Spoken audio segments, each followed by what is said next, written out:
Hej, jeg hedder Karine Kenfeldt, og jeg er indretningsmentor. Og i dag vil jeg tale lidt om farver og mønstre og hvad det betyder for mig. Jeg er vild med forskellige farver og mønstre, og jeg har ikke kun én yndlingsfarve. Det kan skifte fra dag til dag, og det er også afhængigt af årstiderne. For om foråret og sommer, der er jeg mere vild med de lidt stærkere farver, powerfarver, men jeg kan også godt lide pasteller. Og om efteråret og vinteren, der er jeg mere vild med de douchefarver. Det er sådan her, hvor vi trækker os indenfor og er til indendørs hygge.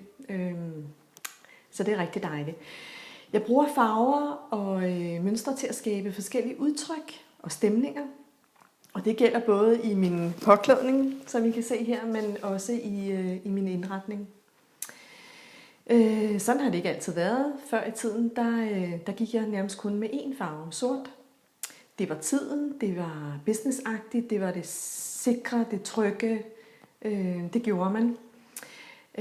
Men sådan var det også i indretningen. Der var heller ikke så mange farver, og heller ikke mønstre. Det var simpelthen bare ikke ind. Og gudskelov for det, så har tiden ændret sig, så i dag er der mulighed for at få et hav af farver og mønstre, både i påklædning, men også i de forskellige tekstiler i vores indretning.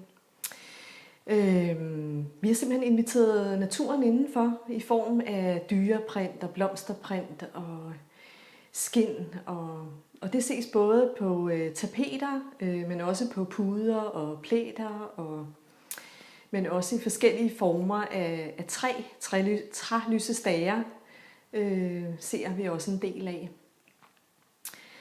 Og der er lidt for enhver smag, så alt afhængig af hvilken stil og stemning man har lyst til, så er der rig mulighed for at finde frem til den stil, der matcher en.